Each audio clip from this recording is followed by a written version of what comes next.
Subscribe करें और bell दबाएं ताकि कोई खबर रह न जाए।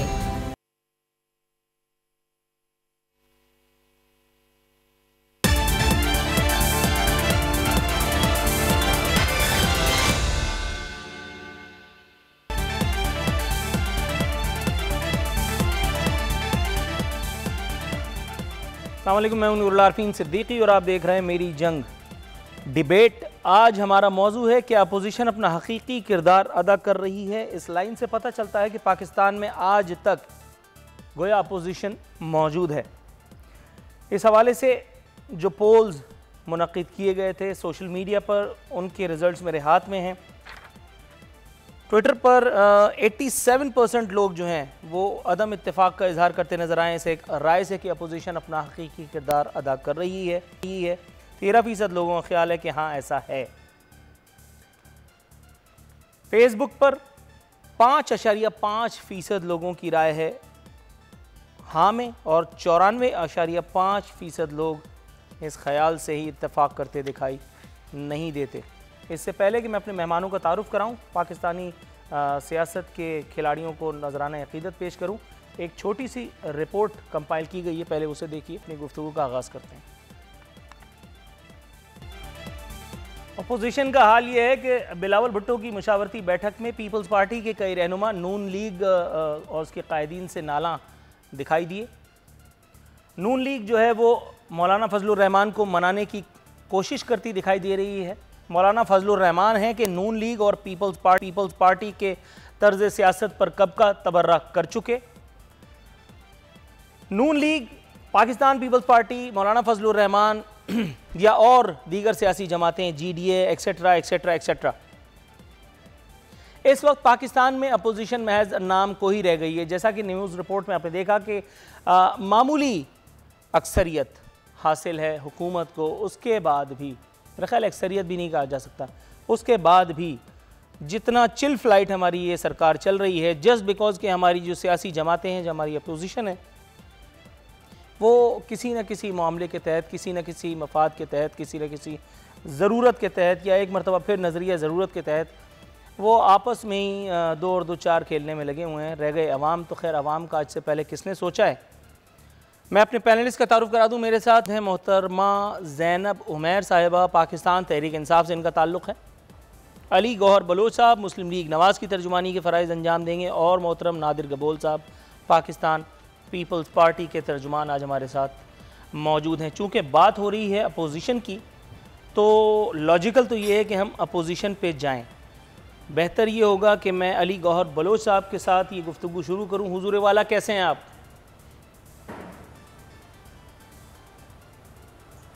जी अल्हम्दुलिल्लाह ठीक ठाक। सर ये मुझे बताइएगा, नून लीग, पाकिस्तान पीपल्स पार्टी के कुछ कायदीन, तो बहरहाल पाकिस्तान पीपल्स पार्टी के कायदीन इस वक्त सरजमीन पर मौजूद हैं। ये अलग बात कि वो सरजमीन पर होने के बावजूद भी कोई ख़तरा मोल लेने के लिए तैयार नहीं। जितनी सुलेमानी अपोजिशन इस वक्त हो रही है, इसने तो नून लीग की अपोजिशन का जो दौर का था वो रिकॉर्ड वो भी बराबर फरमा दिया है। जब पाकिस्तान पीपल्स पार्टी हुकूमत में थी, हम बिलावजह आपको उस वक्त ताने दिया करते थे कि फ्रेंडली अपोजिशन, गोया चश्मे तसव्वुर में भी नहीं ला सकते थे हम ये दौर, कि ऐसा दौर भी आएगा कि जब पाकिस्तान में अपोजिशन का ओ भी नज़र नहीं आएगा। हुजूर वाला, इस ख्याल से अदम इत्तेफाक अगर करेंगे तो क्यों?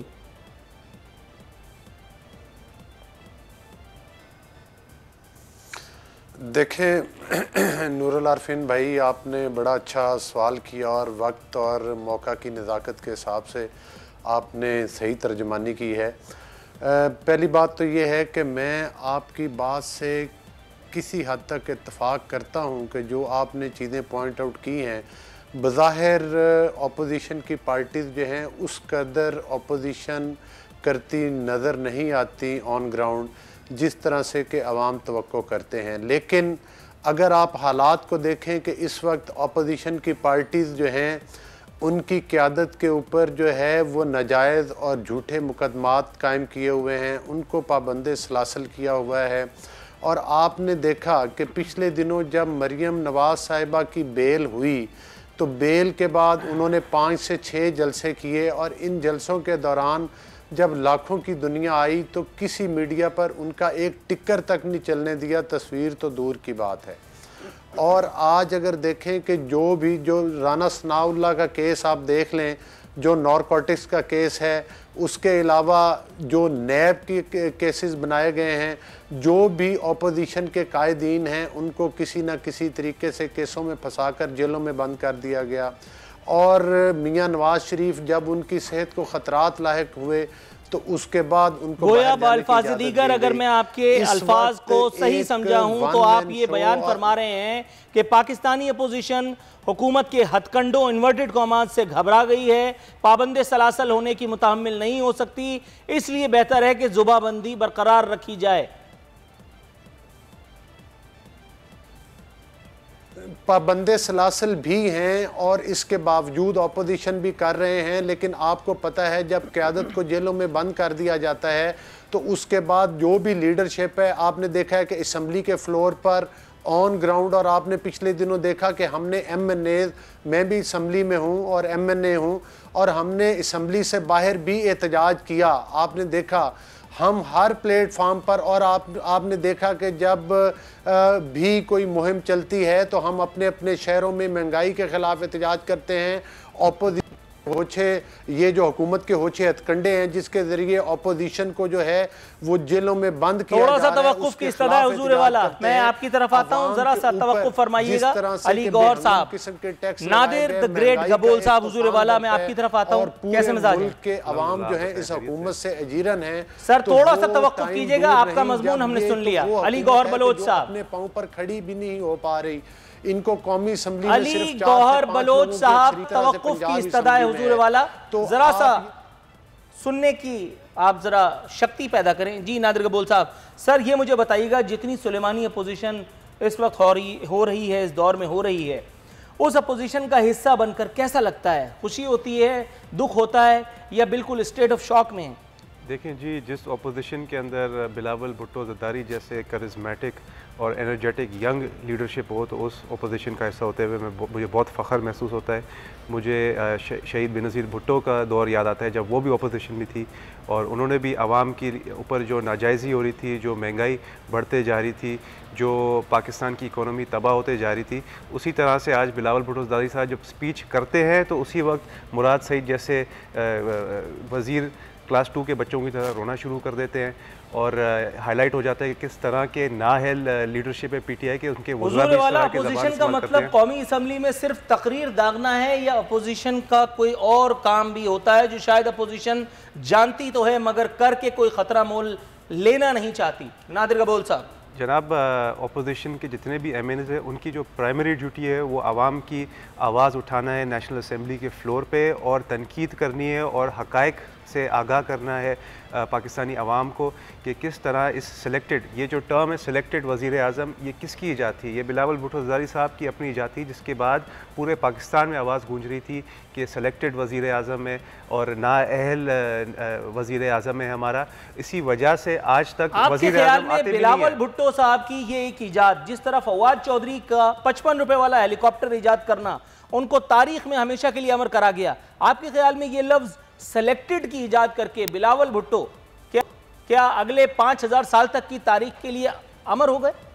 नहीं जी, वो जो आवाम के ऊपर जो नाजायज़ी हो रही है, जो माशी कत्ल हो रहा है पाकिस्तानी आवाम का, जो लोगों के घर उखाड़ उखाड़ के फेंक रहे हैं, जो रेडिया उन्होंने पहले आपको पता है कि उठा उठा के फेंकी थी एम्प्रेस मार्केट के इर्द गिर्द, और रोज़गार से महरूम किया, घरों से महरूम किया, और पाकिस्तान की जो वर्सनिंग इकनॉमिक सिचुएशन है उसके ऊपर जो उन्होंने आवाज़ उठाई, उसकी वजह से इंशाल्लाह तारीख हमेशा उनको याद रखेगी और तारीख मानेगी। तारीख अगर पीपल्स पार्टी वाले ने लिखी तो तारीख इंशाल्लाह उनको ज़रूर याद रखेगी। पाकिस्तान मैं थोड़ा सा तवक्कुफ की इस्तदा करता हूँ, मोहतरमा ज़ैनब उमैर साहिबा के पास जाना चाहूँगा।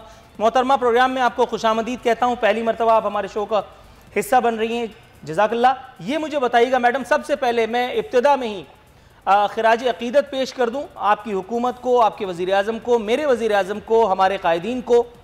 अल्लाह रब्बुल इज़्ज़त का शुक्र है, पाकिस्तान की 70-72 साल तारीख़ में अल्लाह रब्बुल इज़्ज़त ने अपने हबीब के सदक़े में, नबी करीम सल्लल्लाहु अलैहि वसल्लम की नालैन पाक के सदक़े में आज वो दिन हमें दिखाया कि 2 नफिल वाजिब हुए। घर जाके मैं अदा इंशाअल्लाह ज़रूर करूँगा। आज वो तारीख़ी दिन है जब मेरे वज़ीर आज़म ख़वातीन को 1 गाय, 1 भैंस और 3 बकरियाँ वो पेश कर चुके। मैडम, गाय, बिल्ली, कुत्ता, परिंदे, बटरफ्लाई, इससे आगे हुकूमत है?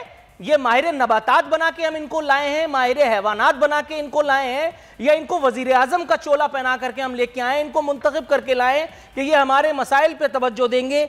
ये कभी मुर्गियों के पीछे पड़ जाते हैं, कभी मुर्गों को दौड़ा रहे होते हैं, कभी कट्टों के फजाइल बयान फरमा रहे होते हैं। अवाम पाकिस्तान जीते जागते वो लोग जिन्होंने वोट डाले और वो लोग भी जिन्होंने वोट नहीं डाले, मैडम उनके लिए भी कुछ करना है, या गाय बिल्ली 1-2 का 4, 4-2 का 1, माय नेम इज लखन, यही चलता रहेगा? बिस्मिल्लाहिर्रहमानिर्रहीम। सबसे पहले तो नूरुल आरिफीन, बहुत शुक्रिया कि आपने मुझे यहाँ पे आज मदऊ किया है।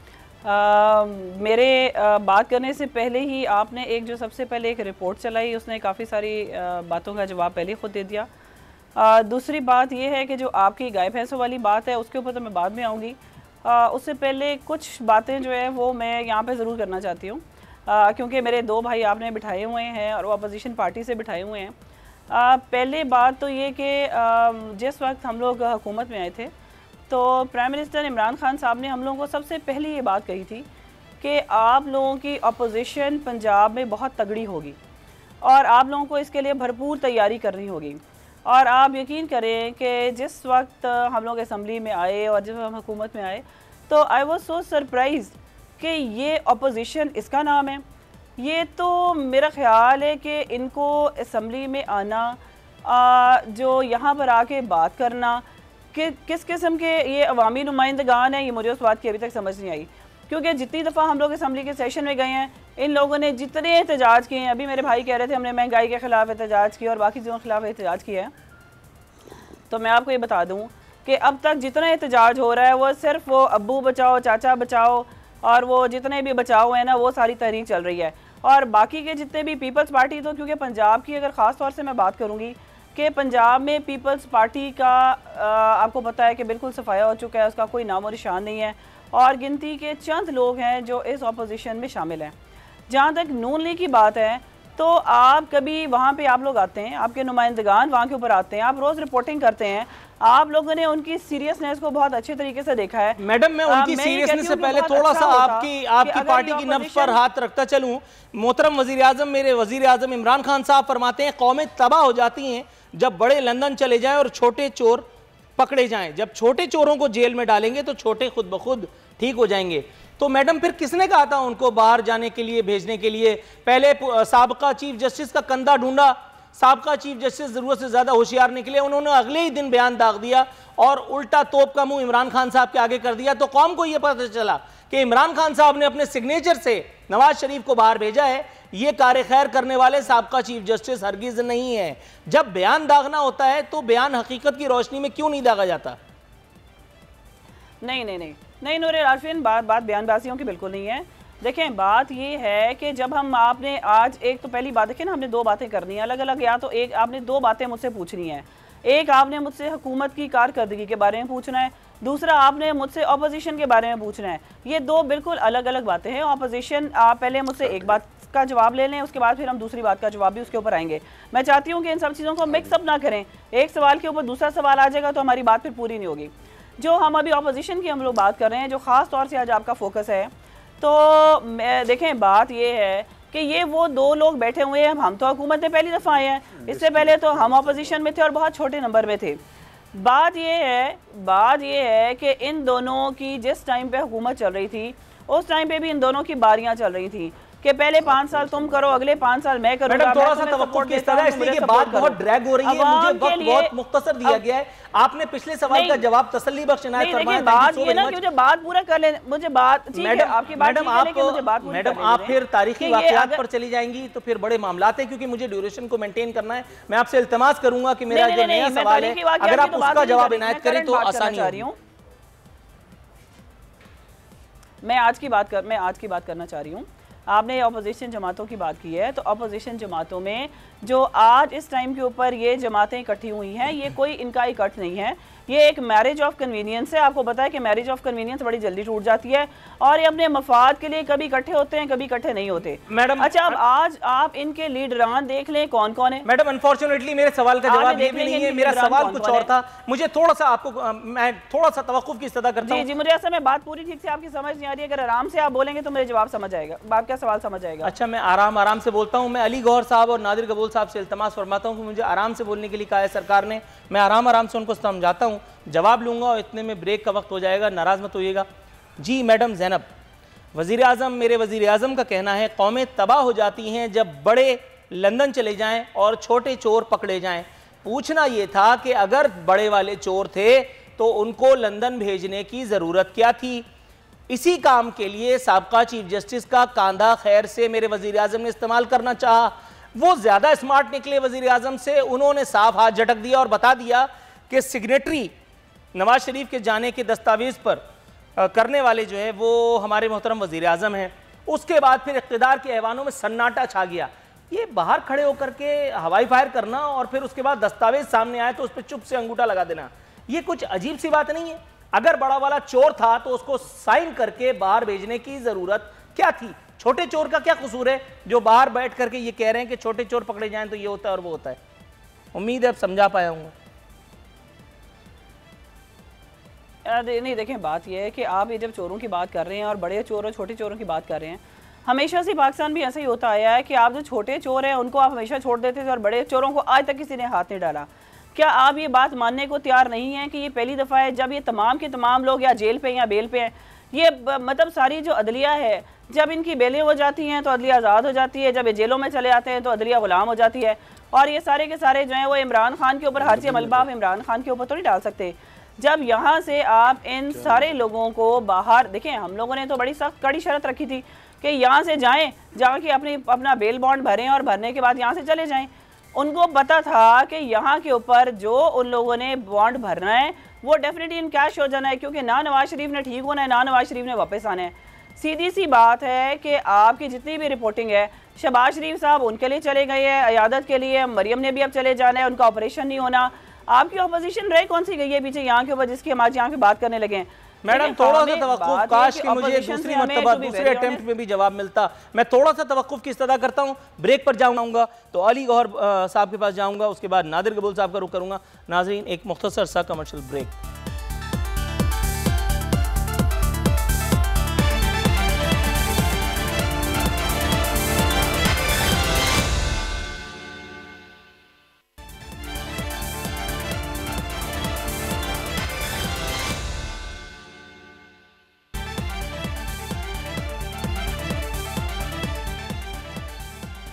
वेलकम बैक नाजरीन। अली गौहर साहब, सर स्ट्रेट अवे आपसे जानना चाहूँगा कि हमारी अपोजिशन का हाल ये है कि वक्त का वज़ीर आज़म और हमारी हुकूमत ख़वातीन को एक गाय, एक भैंस, 3 बकरियाँ, 4 बिल्ली के बच्चे और इसके साथ साथ पता नहीं और कौन कौन से नादिर और नायाब तोहफे पेश कर रही है। ये है इसका विजन, ये है इसका एजेंडा।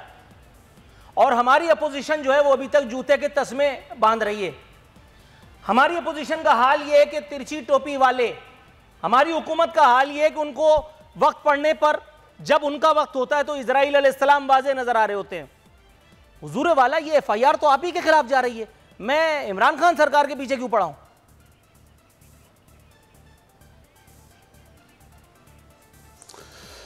देखिए आरफीन भाई, आपको पता होगा कि जब नियाज़ी साहब गवर्नमेंट में नहीं थे तो ये कहते थे कि पाकिस्तान में रोज़ाना जो है वो 9 अरब की कि कितनी की रोज़ाना करप्शन होती है।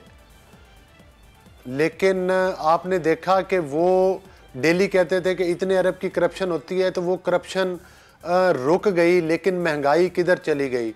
ये वो हुकूमत है जिसने सिर्फ 16 महीने के अंदर 13 अरब के कर्जा जात लिए हैं। जो नून लीग की हुकूमत थी उसने पूरे 5 साल में 14 अरब का कर्जा लिया था। और आज आप देख लें कि इनके हालात ये हैं कि आटा जो है वो इनकी जो ATM मेरे प्यारे भाई जो अली द ग्रेट गौहर बलोच साहब, आप मुझे वो बताने की कोशिश कर रहे हैं जो मैं ऑलरेडी जानता हूं। सर, आज की डिबेट मेरे ख्याल हो नहीं पाएगी, क्योंकि जो सवाल मैं दाग रहा हूं उस सवाल को घुमा करके और मुझे पता नहीं कहां पार्कों में ले आकर के सैर तफरी कराई जा रही है। हुजूर वाला जो आप बता रहे हैं वो मैं उस पर ईमान ले आया, ये गवर्नमेंट बहुत बुरी है। ओके, मैं ये कह रहा हूं आप अपोजिशन ने क्या कर लिया सरकार, एक गाय एक भैंस दो बिल्ली के बच्चे एक मुर्गी तीन बकरियां फलाना ठिकाना, आप किधर हैं? आप अपोजिशन क्यों नहीं कर पा रहे? आपके तो अपने कायदीन पाकिस्तान में नहीं है, उनकी तो डेट्स ही मिलके नहीं दे रही हैं।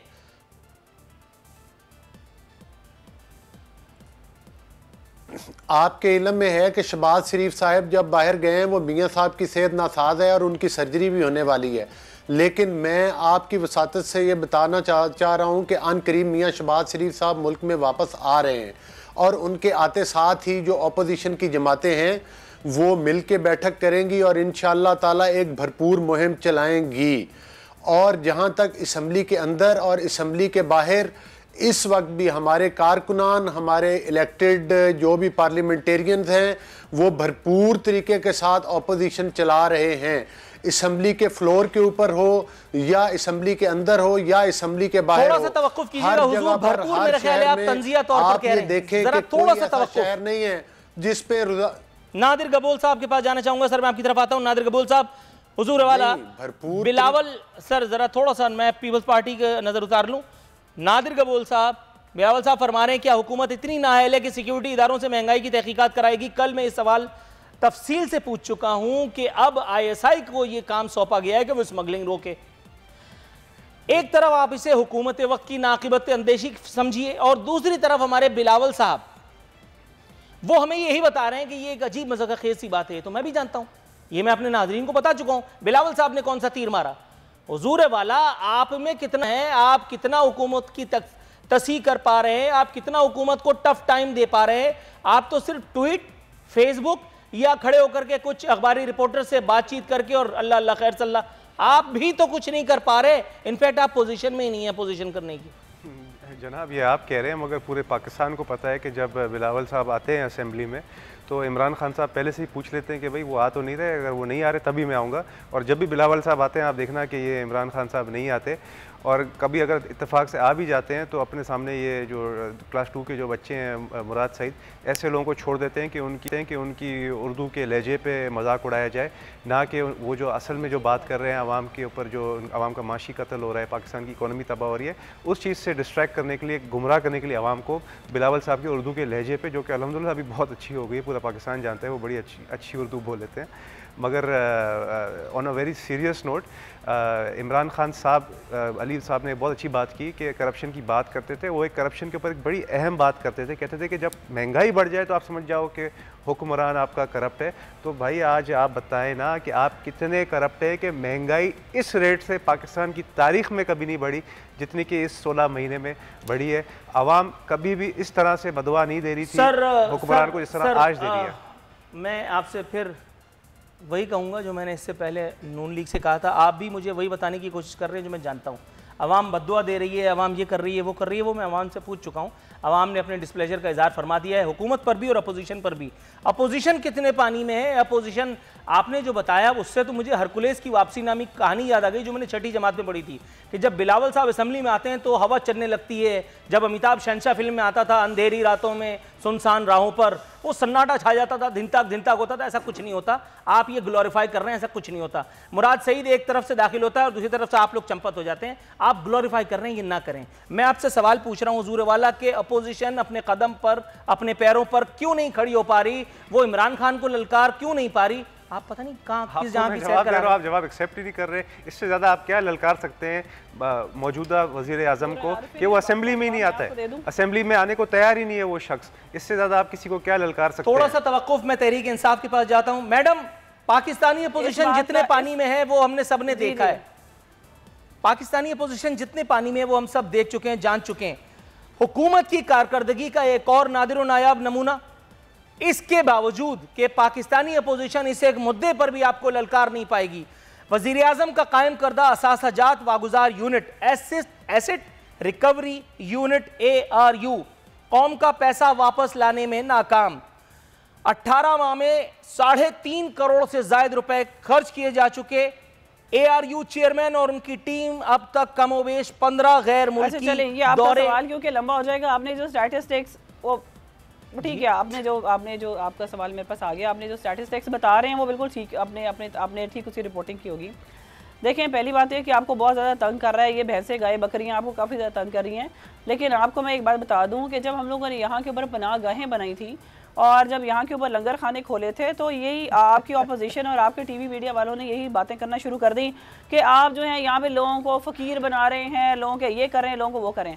देखिए, जो एक बहुत छोटा तबका होता है, ये आज की बात नहीं है, ये हमेशा से बात है कि जब आपने किसी को खुद कफील बनाना होता है तो वहाँ के ऊपर आप उनको। मैडम, मेरा सवाल एसेट रिकवरी यूनिट से मुताल्लिक था, आप यहाँ भी नाकाम हुए, आप मुझे पनाहगाह में ले जा रही हैं। आप पिछला देखिए, प्लीज अगर मुझे भी बोलने देंगे ना आप, वो ठीक है, आप सवाल कर लें तो थोड़ा सा मुझे जवाब भी देने दें। जो आप ही बात कर रहे हैं, अपोजिशन की जमातों के हवाले से आप बात कर रहे हैं, तो मैं इन दोनों साहिबान के ऊपर मैं इनके बारे में क्या कहूँ, या इनके लीडरान। देखें, जो जहाँ तक बिलावल भुट्टो जरदारी, मैडम थोड़ा सा तवक्कुफ की इस्तदा है, आप फिर मेरे सवाल नहीं समझ पाई। मैं बहुत इल्तिजाइया अंदाज में आपसे अपना सवाल दोहरा दूं। मैंने हुकूमत की परफॉर्मेंस जानने की कोशिश की है, आप बिलावल साहब की नजर उतार रही हैं, मैं वो कर चुका। जी बिल्कुल, ये काम आप मुझ पे छोड़िए, नहीं ये काम आप मुझ पे छोड़ दीजिए। ये तो आपका सवाल इकट्ठे, देखिए बिलावल साहब की नजर उतारना पीटीआई वालों की नजर उतारना उनका काम है, ये काम आप मुझ पे छोड़िए। मैं आपसे एसेट रिकवरी यूनिट की नाकामी के बारे में पूछ रहा हूं, आप मुझे उसका जवाब इनायत कीजिए तो मैं आपका मशकूर हूंगा। आप बिलावल और उधर मत जाइए। मैं आपको अगर तो आपने मुझे बुला ही लिया है तो उसका थोड़ा सा फायदा उठा लें। आप ये समझ लें कि आपने जो बातें मुझसे पूछी हैं, चूंकि 2 बातें आप लोग 3-4 बातें से पहले कर चुके हैं, तो मैं चाहती थी कि उनका जवाब भी मैं दे दूं, इसलिए मैंने आपको गाय भैंसों के बारे में किया। आपने सवाल थ्रो कर देते हैं, उसका जवाब आप लोग लेते नहीं है, उसका जवाब जरूर लें। देखिए, बात यह है हुकूमत की कारकर्दगी के बारे में बिल्कुल मुझे जवाब देना चाहिए। मैं हुकूमती नुमाइंदा हूँ। जो पिछले 1.5 साल में, ये मुझे हैरत इस बात की है कि ये जो 2 आप अपोजिशन से जिन लोगों को बुला लेते हैं, या नून लीग या पीपल्स पार्टी या जिन लोगों को बुला लेते हैं, क्या आप इतने मासूम हैं कि आपको ये नहीं पता कि आज पाकिस्तान जिस हाल में है वो पाकिस्तान आज जिस हाल में है, तो खैर मैं जानता हूँ, ये तो जब से पाकिस्तान इक़्तिदार में आई है मुझे पता है कि आसिफ जरदारी, आपने बताया आसिफ जरदारी चोर था और नवाज शरीफ डाकू है। ये अलग बात कि अभी तक 18 का भी कुछ साबित नहीं हो सका। बहरहाल आप कह रही हैं तो बात को मानना ही पड़ेगा। मैडम थोड़ा सा तवक्कुफ, मैं ब्रेक पर जा रहा हूँ, ब्रेक से वापस आता हूँ तो कुछ और मौजूआत हैं जिनका अहाता करने की अपने तौर पर कोशिश करूंगा, बाकी आप लोगों ने जवाब तो नहीं देना।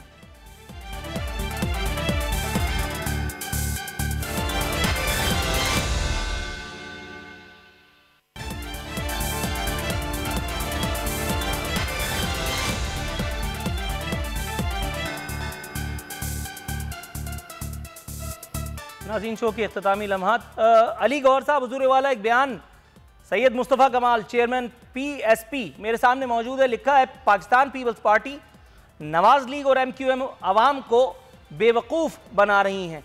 सर, आप नून लीग के बिहाफ पर जवाब देना चाहेंगे कि आप अगर बेवकूफ़ बना रहे हैं तो क्यों बना रहे हैं?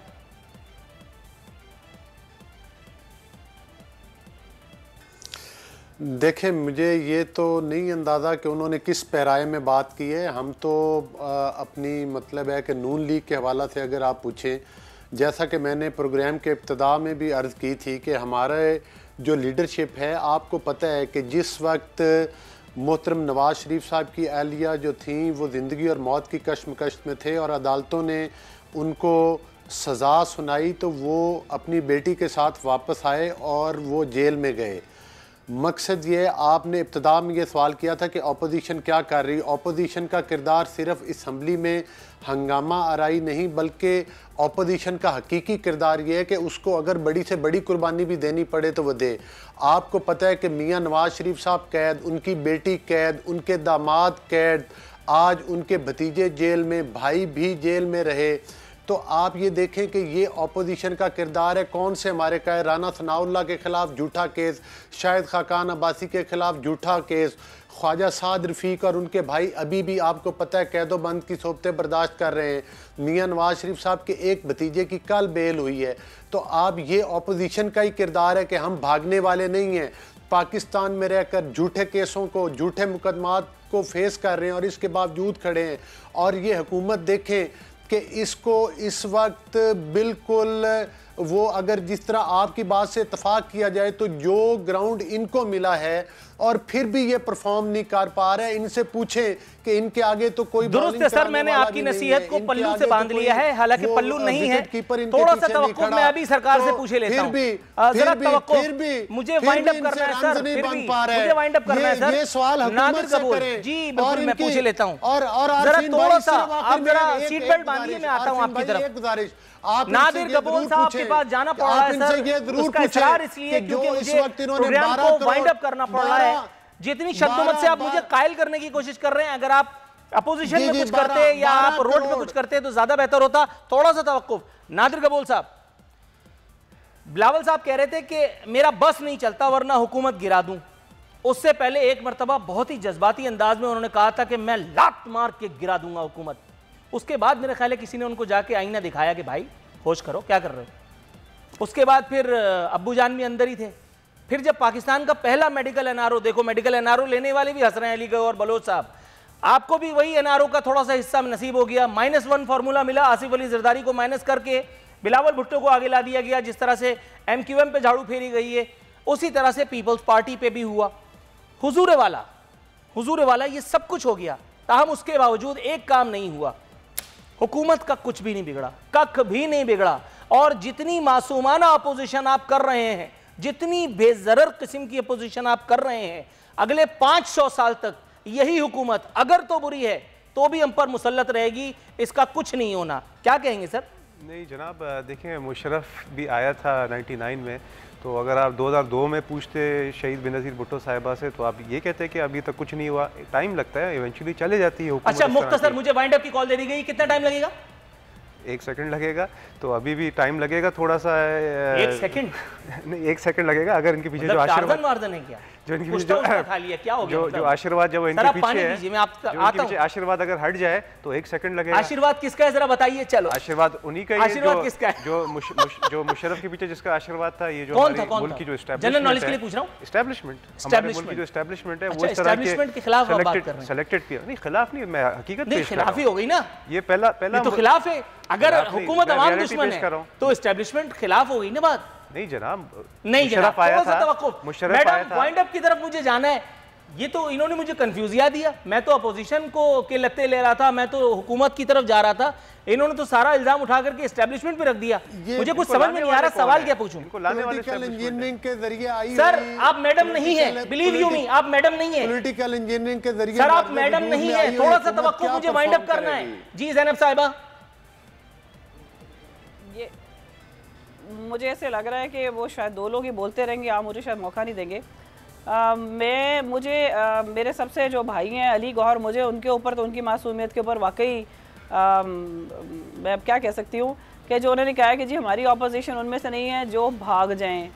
मतलब अब मुझे ये समझ नहीं आ रही कि भागने का और क्या मतलब होता है कि पाकिस्तान में जो इनका बचा खुचा माल रह गया वो भी कहता है कि मैंने पाकिस्तान से भागना है। मतलब कितने लोगों ने और भागना है। अब वो एक मरियम भी तड़प रही है कि मुझे यहाँ से भगा दो किसी तरीके से। और जो इन्होंने इतनी दर्दनाक कहानी सुनाई है कि मरियम और वो जो वहाँ पे आए, वो इनको शहबाज शरीफ साहब ने ही उनके साथ कोई धोखा किया था और उनको कोई गलत ख्वाब दिखाए थे जिसकी वजह से वो पाकिस्तान। मैडम मुझे वाइंड अप की कॉल दे दी गई है, क्विकली वाकई धोखा हो गया। अगर जी अगर ये जो बात कर रहे हैं ना, अपोजिशन की बात ही कर रहे हैं, देखें हमें अब तक मैडम साहिबा आपने 1 घंटे में अपनी कारकर्दगी तो बताई कोई नहीं है। आपकी बात ठीक है, किस मुंह से तनकीद करती हैं जनाब? मैं आपको आखिर में आपको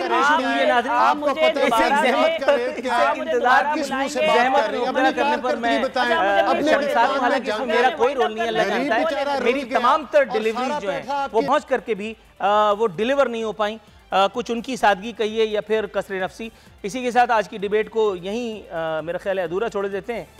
इंशाअल्लाह अगले हफ्ते बशर्ते ज़िंदगी फिर हाज़िर खिदमत होंगे। फ़ी अमानिल्लाह।